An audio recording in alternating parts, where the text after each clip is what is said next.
It feels like it's another quiet week after the big con and everything, despite that I think it's been several days since then, like a week, right? Right? Hopefully it's been a week, but that's okay, because if you have been interested in my Villainess event and you want to know when it's coming, this video is for you.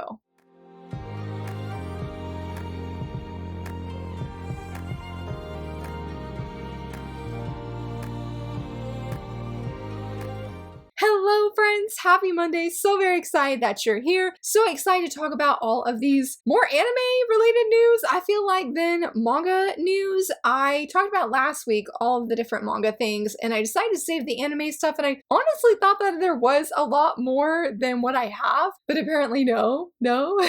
So I actually have one title or one anime in here that's not even a shoujo, but there is a reason, and I will let you know what that reason is here soon. But first, there was some licensing news slightly. Seven Seas didn't have anything last week, and nobody else has said anything when they'll have licensing announcements next. But Crossed Hearts is a new manhwa publisher that has joined the horizon here, and they already mentioned that they license physically Villainess Goes on Strike. We talked about that last week. I'm very excited. I think it comes out in November. Well, I just happened to see today, shout out my friend Jess, because I was going to prepare to film this video, and I was like, let me check my Discord just in case if anybody shared anything, and I happen to see this. Right now, Crossed Hearts is doing a giveaway and sort of a game with it where you can go and guess what is their next licensed manhwa that they are doing. And they give you of like how to act like a lady, what is a father, how to not kill your enemy when he is right in front of you, why do people follow etiquette. I have no ideas. I think the guesses that there have been is from a knight to a lady, I shall master this family, and she married her enemy to kill him, but she couldn't. So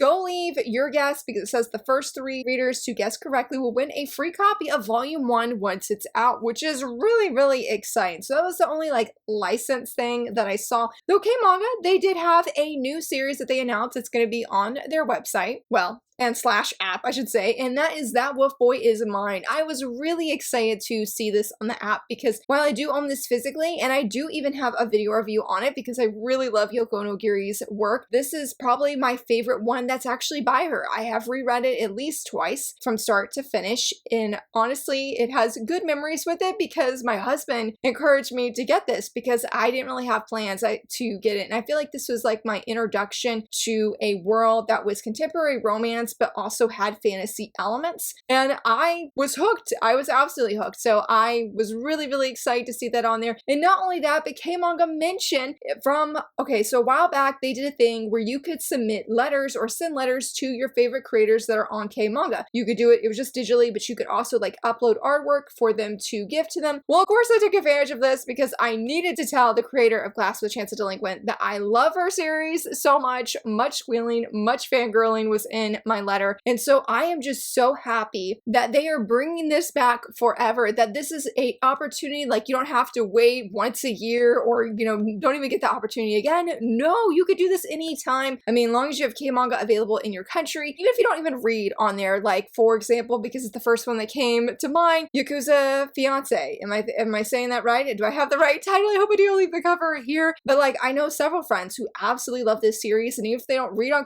Manga, they could just go on there and tell that creator like, hey, I love your work, this is how it's impacted me, and whatever else you want to say. Again, I think it's just a really special opportunity for us fans, so definitely take advantage of it, like in the best of ways. Go let your favorite creators on there know how much you love and appreciate their work. Now, there is one other like digital license that was actually on Manga Up of all things, and man, let me tell you, it looks good. It's called Yang Can't Live Alone, and it is about this young woman. They have this professional arrangement, and it's between a headstrong girl and this handsome Chinese exchange student. Apparently it's some kind of romance. I've had, I think, 3 friends at this point check out chapter 1 and they really enjoyed it. I meant to check it out before filming this video and then totally forgot. It wasn't until I was going through my bookmarks on Twitter that I was like, oh, Yeah, I was supposed to do that this week and totally forgot. Though it was a hectic and emotional week. So I definitely need to do that. And honestly, I feel like I need to do just something with Manga Up because they have so many different titles on there that I'm deeply interested in. Like The Emperor's Caretaker, I decided to continue that series digitally because I know that on Manga Up that they have all of what's out, I guess you would say. Like I think it goes past what physically we have out by Square Enix, but I don't know if the series is still even ongoing overseas or what. I don't know, but I just know that they have the latest up-to-date chapters. So yeah, Manga Up is what I need to go for, and when I do, eventually, this is one that I want to read, that I want to check out.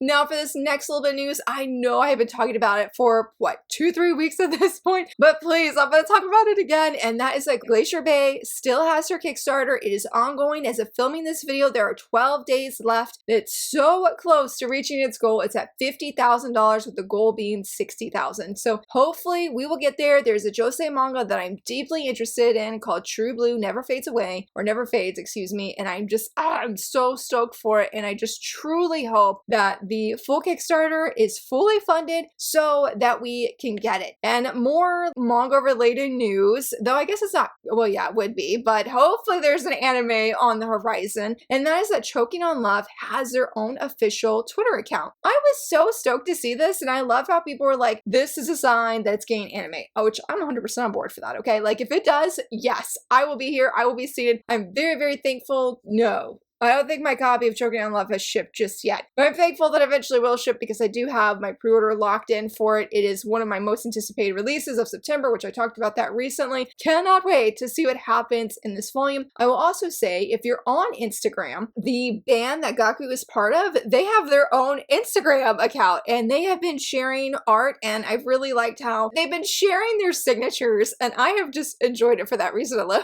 I don't know if they have shared anything past like a image of them and then their signature, but I'm definitely staying tuned because I'm hoping there's going to be some kind of cool thing that's coming, like with Taemin's B-side, where like they're basically having their own music videos. Like please, that'd be absolutely amazing. Now, one thing I meant to actually talk before I talked about this, but what I had wanted to say earlier, because this was something I didn't talk about last week in regards to the con that happened, because it really, I don't know, at the time I just felt sort of unsure, but I'm actually glad I waited since it was a really quiet week. But if you follow the American Manga Awards, it's a award ceremony, and the submissions, nominations that are given are from people actually in the industry. They're the only ones who votes. Fans cannot vote. I mean, they may be a fan of the manga, but they actually have to work in the industry. So that could be a letter, that could be a translator, that could be an editor, just somehow involved with the production process of getting manga into English reader fans, or into their hands. And so I was really excited to see that we had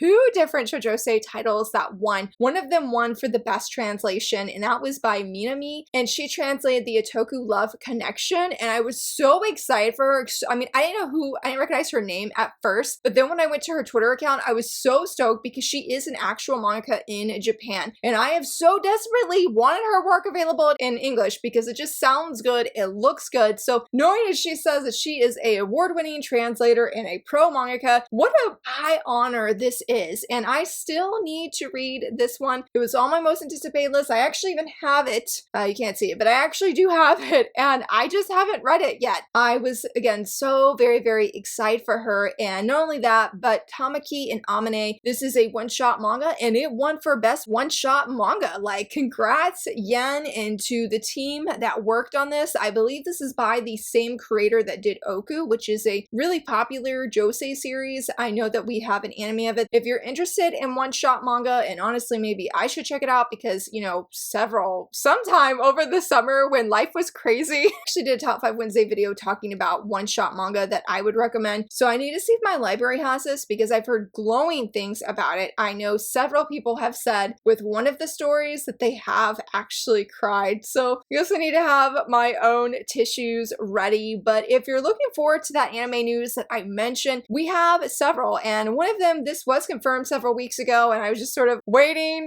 Though I didn't mean to wait this long. And that is Bride of the Barrier Master. We have this in English, the manga and the light novel, but it's now being confirmed it's getting an anime. And I think the key visual that they shared here looks fantastic. I love it. I love the purples, the blue background, like all of it looks really, really good. I actually looked to see if my library has any of these volumes. Was very sad to see that they did not. I do remember reading volume 1 of the manga when it first came out because the cover is just so pretty. I don't remember a lot of the story and the plot of it, except for it did give me very strong My Happy Marriage vibes. So I think though the male lead is very different than the male lead in My Happy Marriage, at least based off the first volume. But I do think if you like My Happy Marriage and you really enjoy those themes and those tropes, I guess you would say, of Cinderella-like story, chances are you will really enjoy this. And since it's already available, you can give it a shot before the anime. There's no news of when it's coming since it was just announced, but these next 2 anime I believe are both coming in October. The first one, which got a new key visual and is absolutely beautiful. I love how cute it is With You, Our Love Will Make It Through. This is a new key visual that they have revealed and I really, really, really like it. I think everybody just looks super cute. I love the colors and how bright it is. This is definitely an anime I'm very, very intrigued on because I did read volume 1 and I actually really, really enjoyed it. And I say actually because there's a lot of controversy, if that's the right word, because this is a furry manga, because our guy here, unlike say like in Sacrificial Princess and the King of Beasts, he does not transform into a human at any point. But I love the themes, I love the characters, and I'm excited that my library actually does have volume 2 because I have wanted to actually continue it. But it did also get a new PV and the PV was stunning, breathtaking. I didn't like how it seems the love rivals, I mean, you didn't see them in volume 1 except for maybe one of them, but at least the one female love rival girl is making it known that I'm assuming that she wants the male lead and she is not happy that our female lead does have feelings for him. And yeah, that girl she making no, she ain't happy. So I was like, no, we don't want you being the focus. She might be great though. You guys know how it is. I'll be like, I don't like this character unless it's Derek. Forever Derek, no, nada. But other characters that have those villainous or villain vibes that I'll be really harsh towards, and then yeah, I come around and I'm okay. It's just the initial start, okay? Just the initial start. And speaking of villainesses, may I ask one final thing? Has a new PV as well. Y'all, I'm hyped. I am ready. I'm gonna have to tune in for this in October because seeing her just slay in this new trailer was absolutely fantastic. And goodness though, her fiance, you really see how much of a jerk this guy is. And I'm like, girl, I can see why you dumped him. I can see why you wanted to beat him up. Like, girl, you do you. You keep going. I'm in your corner and you got this kind of thing. Like, it looked really, really great. There was no new key visual for it, though they did announce the opening song. But there is one more anime that I want to mention before I go into, we're going to talk about the cover reveals and then I'll announce the date for the Villainess event. But that is the one I was talking about that is a non-shoujo series. And the reason I'm excited about now, it sounds really good. Like when you look at the trailer, very, very beautiful. It's called Eternal Yoga, I think is how you say that. And it seems to be based off the premise, based off of what I've seen. It's about a young guy who is some kind of world. I cannot tell if he's been isekai'd here or what, but it's very obvious that the female lead is an android. And I guess she reminds him of somebody that the male lead used to know. I don't know what happened to the other girl, but it's definitely made known by this android that she loves him and wants to be with him. And even the blurb they have, it says, Akira, please marry me. And I love the key visual that they have. It is beautiful. It is awesome. And if you're looking at the art and you're like, man, this art looks really, really familiar. Well, it is by the same creator of Girl Crush. And as soon as I heard that, I said, that's all I needed. That is all I need. I actually just read volume 2 late last week. I'm having a buddy review come sometime. I think it's going to be on Wednesday. I think it's when me and my friend Claire talked about. So please stay tuned for that. I cried reading it. It was fantastic. So while I understand that the creator of Girl Crush is not involved when it comes to the writing of this anime, just the character design, I'm still really excited. I feel like it's my own little way to support her. And honestly, I feel like this is why me and my husband would really enjoy watching. So I'm definitely looking forward to this airing.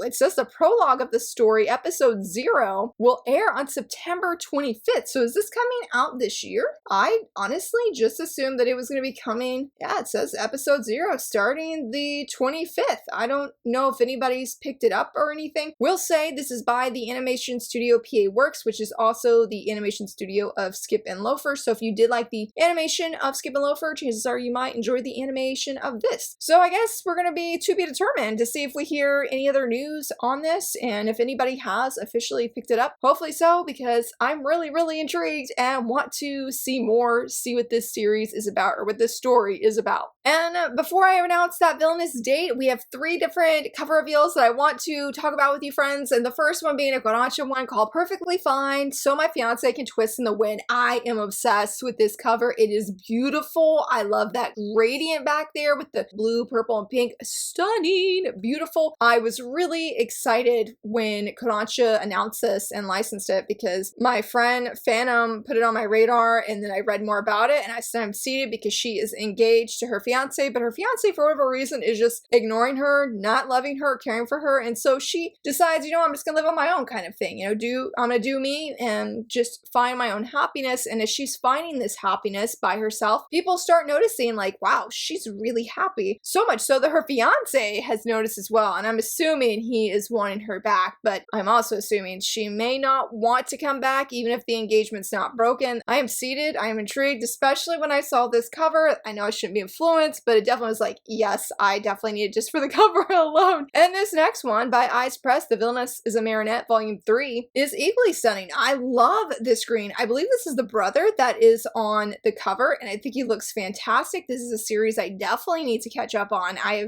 really enjoyed Volume 1, and honestly of how the main female lead is analytical the right word? Like, she is very intelligent, not saying other characters are dumb or anything, but how she is able to manipulate was something else to see, and truly hope that she is successful, and hopefully things are going really good in this volume because her brother can be very unhinged at times. Now for this last one, I feel like we have talked about it before. I'm getting some serious deja vu, and I don't think it's because of Volume 1, but Volume 2 of Nana, the 25th edition, is here, and it is awesome. I love it. I actually enjoy it a lot more than I did Volume 1. I really love this art of Nana. I love her scarf. I love that like offsetting of white and her glasses. The pink title font, like, it looks great, and seeing it has, continue to see it as the sprayed edges that Volume 1 had. It is a really great addition. Like somebody said when I've been slowly catching up on comments this past weekend, it's a great way for people who've never read or watched Nana to become fans, and I think that's truly exciting. If I knew it wouldn't break my heart, I too would actually pick it up because I just think it's so cool that we're getting it, and really love what they're doing. But as I said at the beginning, if you have been excited for my Villainess event, I know I have gotten questions of like, hey, when is it? I'm ready. Like, that time, that release date, no, that release date, this is not a manga. Yes, it has manga and manhwa, but what I was trying to say is the day where you get to start voting for what manga and manhwa you want me to read, that's all Villainess is September 19th. Yes, I am so excited. I really loved, it may sound really cheesy, but I loved how I said to determine the fate of my TBR by voting for the Villainess title you want me to read, because I was like, yeah, we always talk about fate and Villainess manga, or at least it's a pretty, feel like a central theme, because most of the Villainesses, they know their doom is in sight, and they're trying to change that up, and so I'm really excited. And if you want to get any last minute recommendations to make sure that the manga or manhwa that you want me to read is up for voting, because just like I did with my shoujo event earlier this year, we'll do 3 weeks of voting, and the top 3 most voted titles in the 3rd round will be the 3 that I will review. If the votes are close though, I might do where I just review 2 different series, and then one of them will be a first impression, but that's just sort of going to determine how things go with the voting. And if you're curious of like, well, Laura, how do I know what has already been recommended to you and is on your list? This is mainly what I have thus far that I've gone through. These are just titles though that are available in English and are actually marked as Villainous series or Villainous genres. I did not include any of the titles I actually have already read and review on my channel. Don't worry, I'll have that linked when the forum goes live so you can know. And if you recommend something that I've already read, don't stress it, friend. Don't stress it. So yeah, if there's any manga or manhwa that you're like, man, that manga that I want you to read or at least be up for voting isn't on there, leave it down below. I'm really excited for this event. I hope you'll look forward to it. September 19th is when it's going to be kicking off. I don't really know what kind of video I'm going to do to kick it off. I just know the day that will be when voting goes live, and then the entire month of October is going to be all Villainesses. Oh y'all, I am so very excited. But hopefully too, you were excited about some of the things we talked about. Let me know if you're excited for my Villainess event, if you're recommending anything, and if there are any anime you're looking forward to, because y'all, we got a month until, or roughly a month before the new anime anime season will be here, and hopefully there's something that you're looking forward to. And if you enjoyed this video, please give it a thumbs up and subscribe, and thank you so much for watching. Bye!